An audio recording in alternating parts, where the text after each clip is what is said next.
5 tahun lalu saya menanam pohon ini di area yang berpotensi longsor.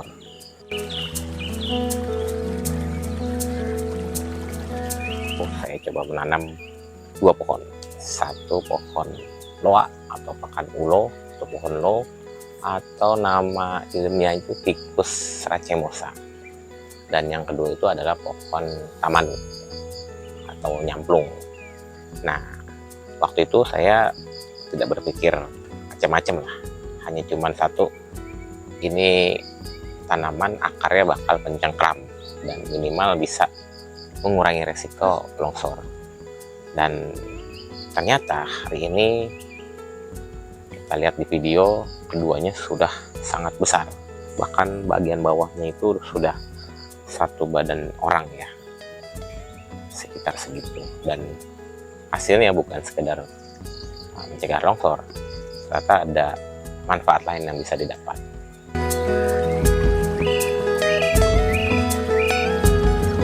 Oke, ketemu lagi di Alian Replan. Saya ingin berbagi cerita dengan pengalaman hidup dari hal-hal yang sederhana yang ternyata punya dampak besar ketika dijalani dengan niat baik. Kalau kamu suka dengan cerita ini, silahkan ditonton sampai habis.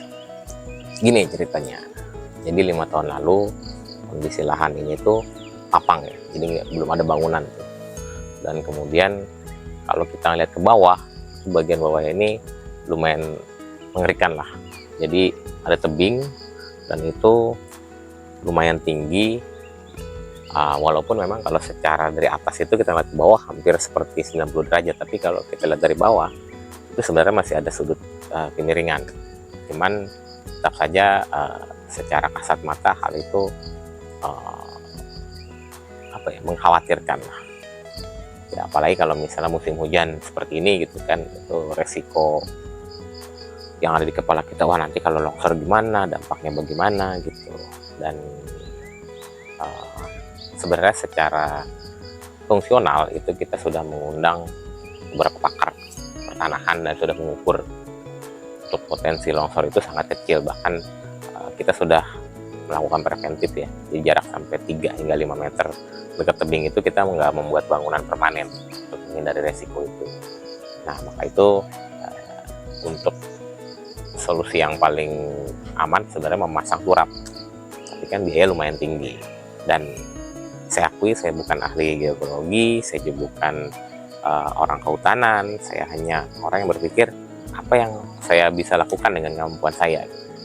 Dan saat itu yang dipikir saya cuma satu, yaitu menanam pohon.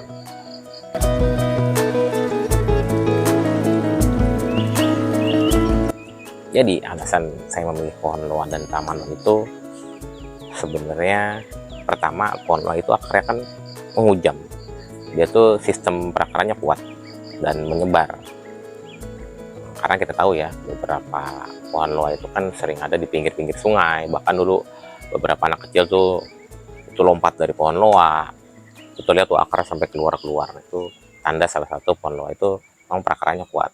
Dan bahkan ketika Anies Baswedan menjabat itu ada program menanam pohon loa di pinggir sungai, karena memang sudah terbukti secara historikalnya. Dan yang kedua, saya memilih pohon tamanu atau nyamplung, karena kalau misalnya kita lihat historikal pohon nyamplung itu kan ada zona nyamplung tuh. Jadi kalau kita tahu di pulau-pulau pinggir laut itu ada beberapa pulau yang memang ditanami pohon tamanu, atau bahkan dengan liar pohon tamanu tumbuh di sana. Dan memang akarnya juga dalam, tahan banting, dan ya itu salah satu yang mencegah untuk longsor. Kemudian kalau untuk loa, saya punya latar belakang lain, yaitu saya dulu hobi pohon tin. Jadi pohon loa itu memang bisa disambung menjadi rootstock ya, jadi akar bawah dari pohon tin, karena satu genus yaitu Ficus. Nah, kemudian kalau pohon tamanu, latar belakangnya karena dulu saya diberi oleh Pak Muhammad Iqbal ketika bermain ke lokasi beliau gitu. Beliau memberi oleh-oleh pohon tamanu itu, karena memang ini kandungan oilnya itu ketika dibuat bahan bakar atau buat campuran minyak wangi atau hal-hal lain yang memang diekstrak itu lumayan tinggi. Jadi manfaat pohon tamanan itu sangat banyak dan dia tidak berebut dengan tanaman pangan yang lain ya, pohon tamanan itu. Nah, itu latar belakangnya. Namun saya memang tidak berharap banyak ya. Jadi saya cuma nanam, kemudian numbuh aja ya syukur gitu. Jadi saya tidak ada jaminan wah ini bakal bisa cegah longsor gitu. Ya yang dipikiran saya hanya ya udah saya coba tanam, saya rawat seadanya, dan pohon itu berkembang seperti inilah. Kemudian tibalah dari proses 5 tahun itu menjadi sekarang, ya tentu dengan kesabaran. Yang awal tanamnya pohon ini itu hanya 1 spidol, batang spidol gitu ya. Jadi dia hanya segini tingginya. Hingga sekarang kita bisa lihat tingginya itu mungkin sudah sekitar berapa ya, 7 meter kali. Dan setiap kali saya berdiri di bawah ini, suasana di sini tuh jadi lebih adem. Dan sebagai pohon peneduh ya. Dan kadang saya berpikir, padahal dulu ini hanya 1 pohon kecil, nggak nyangka bakal sebesar ini.